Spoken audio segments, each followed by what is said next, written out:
Halo, Assalamualaikum warahmatullahi wabarakatuh. Gimana nih kabar kalian semua? Semoga sehat ya. Pada kesempatan kali ini, kita belajar bareng yuk. Nah, di sini saya akan membahas mengenai pajak penjualan atas barang mewah atau PPNBM. Mari kita simak ya. Sebelum ke materinya, izinkan saya memperkenalkan diri saya terlebih dahulu. Nama saya Rio Putra Setiadi, nomor absen 25, kelas 330 PKN STAN, NPM 1302191397. Nah, apa aja sih yang akan kita bahas? Di sini saya membagi 6 poin yang akan kita bahas. Yang pertama ada karakteristik PPNBM, yang kedua ada tujuan PPNBM, yang ketiga tarif dan dasar pengenaan PPNBM, yang keempat kriteria BKP yang tergolong mewah, yang kelima contoh jenis barang mewah dan tarifnya, dan yang terakhir contoh perhitungan PPNBM terutang. Langsung aja yuk kita ke nomor 1 yaitu karakteristik PPNBM. Nah, sebelum mengenal karakteristik PPNBM lebih jauh, alangkah baiknya kita mengetahui apa itu definisi dari PPNBM. PPNBM atau pajak penjualan atas barang mewah adalah pajak yang dikenakan atas yang pertama, penyerahan barang kena pajak atau BKP yang tergolong mewah yang dilakukan oleh pengusaha yang menghasilkan barang tersebut di dalam daerah pabean dalam kegiatan usaha atau pekerjaannya. Dan yang kedua, impor barang kena pajak atau BKP yang tergolong mewah. Nah, selanjutnya, mari kita mengetahui lebih jauh karakteristik dari PPNBM. Yang pertama, PPNBM merupakan pungutan tambahan selain PPN atau pajak pertambahan nilai. Yang kedua, PPNBM dikenakan hanya satu kali pada waktu penyerahan BKP atau barang kena pajak yang tergolong mewah oleh pengusaha yang menghasilkan atau pada waktu impor BKP yang tergolong mewah tersebut. Yang ketiga, PPNBM tidak dapat dikreditkan sehingga diperlakukan sebagai biaya atau ditambahkan ke dalam komponen harga pokok. Dan yang keempat, dalam hal BKP atau barang kena pajak yang tergolong mewah diekspor, maka PPNBM yang dibayar pada saat perolehannya dapat diminta kembali atau direstitusi. Selanjutnya, kita langsung saja ke poin nomor 2, yaitu tujuan PPNBM. Nah, apa sih tujuan dari diadakannya PPNBM? PPNBM itu sebagai pengendalian pola konsumsi atas BKP yang tergolong mewah.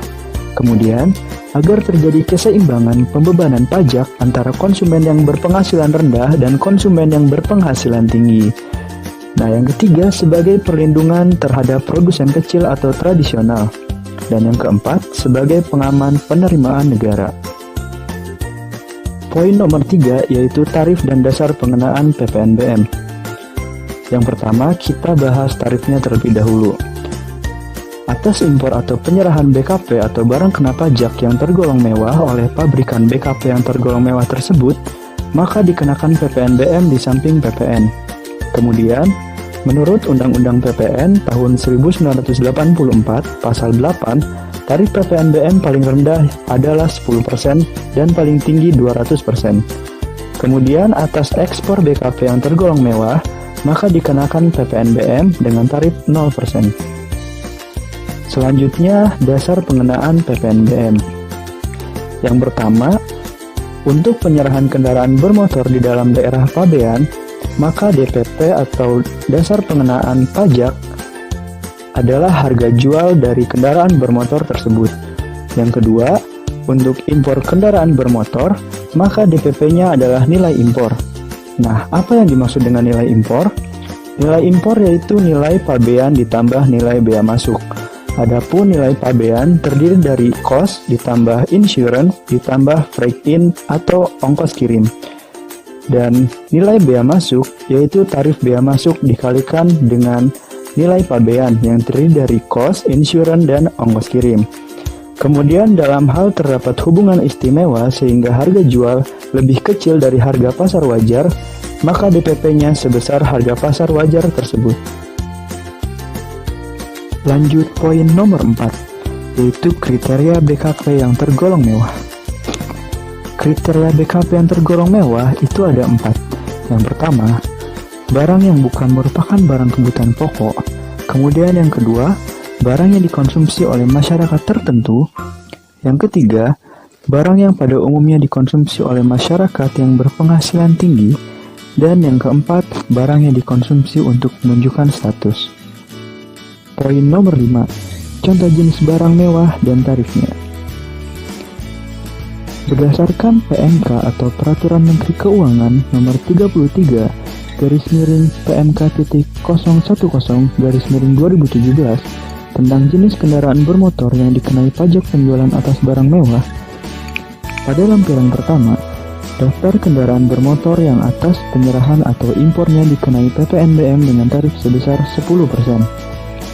Lampiran kedua dikenai PPNBM dengan tarif sebesar 20%. Lampiran ketiga dikenai PPNBM dengan tarif sebesar 30%. Lampiran keempat dikenai PPNBM dengan tarif sebesar 40%. Lampiran kelima dikenai PPNBM dengan tarif sebesar 50%. Nah, dengan tarif sebesar 50% ini meliputi semua jenis kendaraan khusus yang dibuat untuk golf. Kemudian, pada lampiran ke-6 dikenai PPNBM dengan tarif sebesar 60% dan lampiran ke-7 dikenai PPNBM dengan tarif sebesar 125%.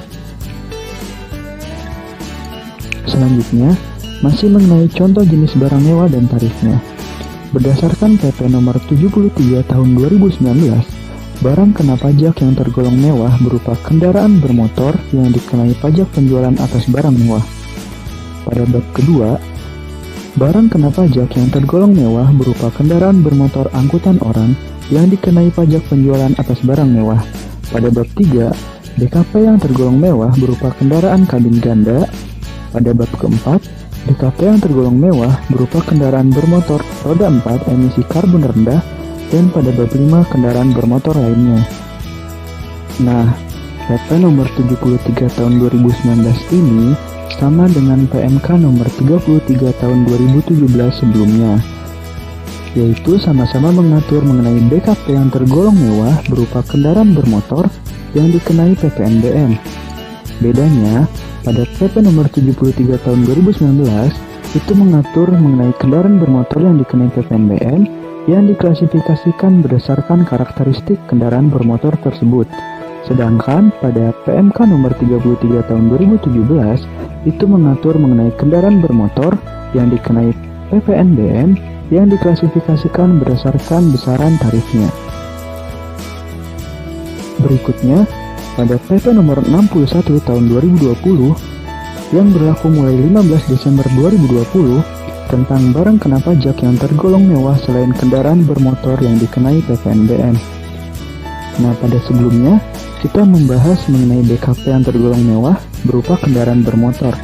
Namun sekarang kita membahas mengenai BKP yang tergolong mewah selain kendaraan bermotor. Yuk kita bahas. Yang pertama, kelompok BKP yang tergolong mewah selain kendaraan bermotor yang dikenai PPNBM dengan tarif sebesar 20%. Contohnya seperti kelompok hunian mewah, seperti rumah mewah, apartemen, kondominium, townhouse, dan sejenisnya. Kemudian, kelompok BKP yang tergolong mewah selain kendaraan bermotor yang dikenai PPNBM dengan tarif 40%. Seperti yang pertama, kelompok balon udara dan balon udara yang dapat dikendalikan, pesawat udara lainnya tanpa tenaga penggerak, dan yang kedua, kelompok peluru senjata api dan senjata api lainnya, kecuali untuk keperluan negara. Berikutnya, kelompok BKP yang tergolong mewah selain kendaraan bermotor yang dikenai PPNBM dengan tarif 50%, meliputi yang pertama, kelompok pesawat udara selain yang disebut sebagaimana dimaksud pada ayat 3, kecuali untuk keperluan negara dan angkutan udara niaga. Kemudian yang kedua, kelompok senjata api dan senjata api lainnya, kecuali untuk keperluan negara. Berikutnya, kelompok BKP yang tergolong mewah selain kendaraan bermotor yang dikenai PPNBM dengan tarif 75%, meliputi yang pertama, kapal pesiar, kapal ekskursi, dan kendaraan air semacam itu, yang terutama dirancang untuk pengangkutan orang, serta kapal feri dari semua jenis kecuali untuk kepentingan negara atau angkutan umum. Kemudian yang kedua, yacht, kecuali untuk kepentingan negara, angkutan umum atau usaha pariwisata. Selanjutnya, mari kita bahas mengenai barang-barang yang tidak dikenakan PPNBM. Berdasarkan pasal 7 PMK nomor 64 /PMK-011/2014 menyebutkan bahwa pungutan PPNBM tidak dikenakan pada barang-barang berikut. Yang pertama, ada kendaraan CKD atau completely knocked down atau kendaraan yang dirakit di dalam negeri. Yang kedua, kendaraan sasis. Yang ketiga, kendaraan pengangkutan barang. Yang keempat, kendaraan bermotor beroda 2 dengan kapasitas isi silinder sampai dengan 250 cc. Dan yang terakhir, kendaraan bermotor untuk pengangkutan 16 orang atau lebih termasuk dengan pengemudi. Selanjutnya, mari kita bahas mengenai barang-barang yang dibebaskan dari PPNBM. Nah, apa sih bedanya dibebaskan dan tidak dikenakan PPNBM? Nah, jika tidak dikenakan PPNBM, itu emang dari awalnya tidak dikenakan. Namun, jika dibebaskan, berarti barang tersebut seharusnya dikenai PPNBM, namun dibebaskan, artinya tidak dipungut PPNBM. Berdasarkan pasal 8 PMK nomor 64 /PMK-011/2014 menyebutkan bahwa pungutan PPNBM dibebaskan pada barang-barang berikut. Yang pertama, kendaraan bermotor berupa kendaraan ambulan, kendaraan jenazah, kendaraan pemadam kebakaran, kendaraan tahanan, dan kendaraan pengangkutan umum. Yang kedua, berupa kendaraan protokoler kenegaraan. Yang ketiga, kendaraan bermotor untuk pengangkutan 10 orang sampai dengan 15 orang, termasuk pengemudi, yang digunakan untuk kendaraan dinas TNI atau Polri. Dan yang keempat, kendaraan bermotor yang digunakan untuk keperluan patroli TNI atau Polri. Selanjutnya kita bahas poin terakhir, yaitu contoh perhitungan PPNBM terutang. Nah, contoh soalnya seperti ini teman-teman. Pengusaha kena pajak atau PKP Aman Sentosa mengimpor barang kena pajak atau BKP yang tergolong mewah berupa kendaraan untuk golf dengan nilai impor sebesar 300 juta. Maka perhitungan PPNBM yang terutang atas impor BKP tersebut adalah. Nah, untuk menjawab soal ini, yang pertama kita analisis dulu DPP-nya. Tadi karena dia merupakan BKP impor, maka DPP-nya sebesar nilai impor, yaitu 300 juta. Kemudian langkah kedua, kita tentukan dulu tarif PPNBM-nya berapa. Karena tadi merupakan kendaraan untuk golf, maka tarifnya sebesar 50%.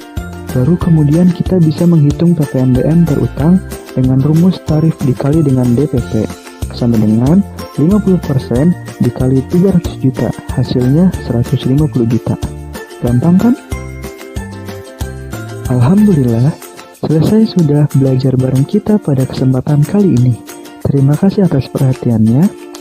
Sebelum penutupan, saya ingin menyajikan sebuah kata-kata mutiara yang mampu membangkitkan motivasi kita untuk terus belajar. Jika kamu tidak tahan dengan lelahnya belajar, maka kamu harus tahan dengan perihnya kebodohan. Kata-kata mutiara ini saya ambil dari seorang ulama besar, yaitu Imam Syafi'i. Semoga apa yang saya sampaikan dapat bermanfaat dan belajar bareng kali ini dapat berguna untuk kita semua. Lebih dan kurangnya mohon maaf. Jangan lupa like dan komennya ya. Wassalamualaikum warahmatullahi wabarakatuh.